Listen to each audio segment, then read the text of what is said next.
ഈശോ മിശിഹായ്ക്ക് സ്തുതിയായിരിക്കട്ടെ. വെളിപാടിൻ്റെ പുസ്തകം 12:15 നമ്മളിങ്ങനെ വായിക്കുന്നുണ്ട്. സ്ത്രീയെ ഒഴുകിക്കളയാൻ സർപ്പം തൻ്റെ വായിൽ നിന്ന് നദി പോലെ ജലം അവളുടെ പിന്നാലെ പുറപ്പെടുവിച്ചു. ഭൂമി അവളെ സഹായിച്ചു. അത് വായ് തുറന്ന് സർപ്പം വായിൽ നിന്നൊഴുക്കിയ നദിയെ വിഴുങ്ങിക്കളഞ്ഞു. പ്രിയപ്പെട്ടവരെ, ഈ വചനം ശ്രദ്ധിക്കണം. 3 തവണ ആവർത്തിക്കുന്ന ഒരു വാക്കാണ് വായ. അതായത് സർപ്പം തൻ്റെ വായിൽ നിന്ന് നദി പോലെ ജലം അവളുടെ പിന്നാലെ പുറപ്പെടുവിച്ചു. ഭൂമി അവളെ സഹായിച്ചു. അത് വായ് തുറന്ന് സർപ്പം തൻ്റെ വായിൽ നിന്ന് ഒഴുക്കിയ നദിയെ വിഴുങ്ങിക്കളഞ്ഞു. പ്രിയപ്പെട്ട് ശ്രദ്ധിക്കണേ.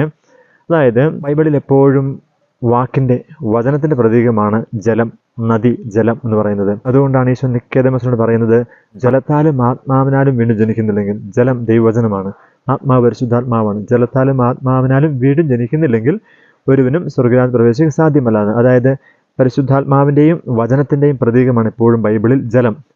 ഇവിടെ നമ്മൾ വായിക്കുന്നത് പിശാച് ജലം പുറപ്പെടുവിച്ചു എന്നാണ്. പിശാച് നദി പോലെ പുറപ്പെടുവിച്ചു എന്ന് പറഞ്ഞാൽ പിശാച് പോലെ ദൂഷണം പറഞ്ഞു എന്നർത്ഥം.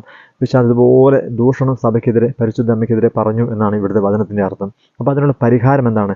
അതിനുള്ള പരിഹാരമാണ് ഭൂമി അവളെ സഹായിച്ചു. ഭൂമി ആരാ? നമ്മുടെ പ്രതീകമാണ്, ദൈവമക്കളുടെ പ്രതീകമാണ്. ഭൂമി അവളെ സഹായിച്ചു എന്ന് പറഞ്ഞാൽ നമ്മളെങ്ങനെ ഈ ദൂഷണത്തിനെതിരായിട്ട്, പരിശുദ്ധ അമ്മയ്ക്കെതിരെ ദൂഷണം പറഞ്ഞ പിശാചിൻ്റെ സന്ധികൾക്കെതിരായിട്ട് നമ്മൾ കൃപ നിറഞ്ഞ മറിയമേ എന്ന് പ്രാർത്ഥന ചൊല്ലി അതിനെ മറികടക്കണം. അതുകൊണ്ടാണ് ഭൂമി അവളെ സഹായിച്ചു.